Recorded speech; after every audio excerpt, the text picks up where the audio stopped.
From MTN News, this is Montana This Morning.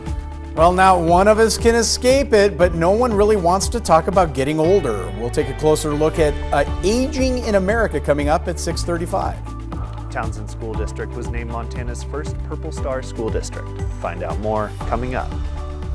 It is 6:30 on this Tuesday. Chet Lehman, Matt Elwell with you here. We've got that camera monitoring those pine trees out on the patio for insurance purposes. Is that because the wind was blowing so hard, I wasn't sure they weren't going to come down a while ago. It's really tough driving conditions. I mean, you can feel it with the even on the steering wheel, but visibility is horrible, and we're dealing with snow and ice on the area roadways. We're going to talk here in less than 10 minutes about what's going on. Temperatures into the teens and 20s this morning.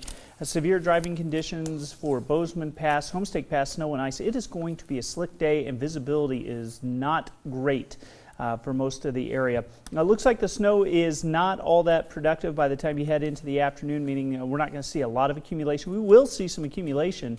Well, potentially. It's all blowing down someplace. But we are dealing with some very cold temperatures. Wind chill values near zero this morning with off and on snow showers and a lot of wind and a lot of snow and ice. We're going to talk more about your forecast, of course, and driving conditions coming up in just a few minutes. All right, thank you, Matt. 6:31 on this April 12th. I think it's important to throw the date out there since we have no reference outside for that at this moment.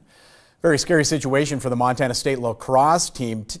We're going to show you some video of flames engulfing the team bus in Lockwood Sunday night. Everyone escaped safely, but it was a situation that could have been much worse. MTN's Alina Howder picks up that story. That fire happened just behind me on I-90 going westbound near exit 452 on Sunday afternoon. MSU's men's lacrosse team was headed back to Bozeman after a weekend of games in North Dakota. Some people in the back were like, hey, there's a little smoke coming out of the bathroom. An 11-hour-long road trip suddenly turned exciting for MSU men's lacrosse team Sunday. The team stopped for dinner in Billings and had just gotten back onto I-90 when they realized something was wrong. We're flagged down by a fellow, commuter, just saying, indicating that there's something going on in the back. The bus pulled over and everyone quickly got off. Coach Kelly went to check out the engine compartment. And there was a little flame there, not a ton. And then he grabbed the fire extinguisher and we thought he put it out. Just kept reigniting and not sure if those flames kind of just started something up top. Moments later, this is what drivers saw. The bus fully engulfed in flames. We could feel the heat from the flames when we got out of the car. Meadow Herman lives right next to I-90 and was returning home after grocery shopping. She hit record on her cell phone. I saw like this huge black plume of smoke. Fortunately, everyone on the team got out safely. It's still not clear what sparked the fire. What matters most is that everyone got out safely. And then also we got most of our lacrosse gear off the bus. But not everything made it out. We didn't get any of our computers, schoolwork, any of that sort. Car keys. I think there's one or two kids that couldn't just jump in their own car last night to get home. And that's why the team has now set up a GoFundMe to help those students who lost computers and personal items. You can find that link on our website. A traumatic day, but it hasn't hindered the team's love for their sport. The world doesn't stop, so we got to keep going. Got a game on next Saturday. In Billings, Alina Howder, MTN News. At Broadwater High School, Governor Greg Gianforte proclaimed April 2022 the month of the military child in Montana, as well as recognized Montana's first Purple Star School District. The Month of the Military Child works to recognize the sacrifice that children of service members throughout Montana make. Moving every few years, changing schools, and having to go through daily life and the changes of growing up with a parent who may be deployed for months at a time can be difficult. That's why Townsend School District has worked to provide an environment in which military families feel valued and understood. Recently, the Townsend School District was the first school district in Montana to be named a Purple Star School District. That type of support includes special dinners, reduced cost in after-school programming, and just a general accommodation to the struggles of military families. Megan Bliley, high school math teacher and wife of a service member, has the unique position of working in the Townsend School District while also having a son in the same district. She says that the school district has been understanding and supportive of what it means to be a military family. They have to sacrifice so much as it is, the kids especially. They don't always understand what's happening, but they know that mom or dad has to go and do what they have to do for the country, and knowing that the school and the community is there to support them, it's more like an extended family. Additionally, Governor Greg Gianforte proclaimed April 12, 2022 as Purple Up Day in Montana and wants to encourage all Montanans to wear purple in support of those who sacrifice so much.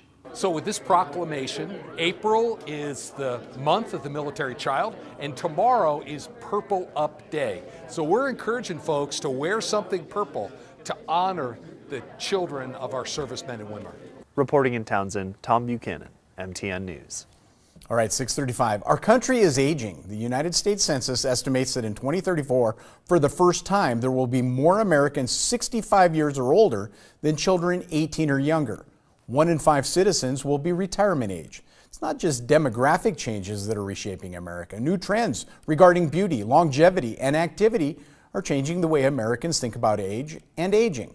So why do Americans struggle with the idea of it? Newsy's Laura Maggiorino explains. Life expectancy in 1950 was 68 years in the U.S. Today, it's 77 years. The Centers for Disease Control says there are now more than 72,000 centenarians in the U.S. By 2030, more than 1 billion people worldwide will be 65 or older. Elders are a rising economic force. By the end of this decade, consumers over 55 are projected to account for half of all consumer spending growth. And while older people may be growing in financial clout, their social status has changed over time. In societies across the world, elders for centuries have been revered as essential members of their communities. They offered accumulated wisdom passed down from their families through oral tradition. 2 factors changed that exalted position. The printing press allowed knowledge to be transmitted from generation to generation on paper, while the accelerating rate of technological change reduced the relevance of elders' experience for younger folks. Over time, society changed, and now people who are older often feel marginalized. Among adults aged 50 to 80, 82% told University of Michigan researchers that they experienced ageism in their daily lives. 65% said they experienced ageist messages. 45% said they experience ageism through interpersonal interactions. So we're a society that's getting increasingly older while simultaneously treating older people worse. Another factor may be marketing by companies that extol youthful beauty. Oil of Olay. It can help you look younger too. Visibly reduces wrinkles, refirms, and smooths texture. The more I use it, the more I love it. I feel more confident. Me too! It's much more than makeup or skincare products. In 2020, Americans opted for 15.6 million cosmetic surgery procedures. According to the American Society of Plastic Surgeons, there were 4.4 million Botox injections in 2020. That's compared to under 790,000 in 2000. And patients are opting for cosmetic treatments at a much earlier age. The International Society of Aesthetic Plastic Surgery found 35 to 50-year-olds account for the majority of Botox procedures worldwide. Social media influencers, the newest generation of marketers, are promoting a wrinkle-free appearance to younger and younger audiences. But young people get messages about looking young that can be confusing. Take what Alana Arbucci, a popular influencer, says about beauty enhancements. On her Instagram here, she documents a non-invasive fat removal procedure called cryolipolysis. It's not good to feel like you need to get Botox, filler, wear like 10 pounds of makeup every single day. But if you do have the mindset of, I'm beautiful the way I am, and if I want to enhance something, I can do whatever I want, I don't think there's anything wrong with that. Arbucci's fans love her videos, but some commenters suggest her content may be harmful. Some in the beauty industry question whether young people are going too far to look even younger. I have lip filler, I have Botox, I'm very open about it. You're too young! Some things are clear about aging. We're all gonna age, and we're not going to be around forever. The question is how we spend our time on Earth in the meantime. That includes how we treat one another, and just as importantly, how we treat ourselves. Laura Maggiorino, Newsy, Chicago.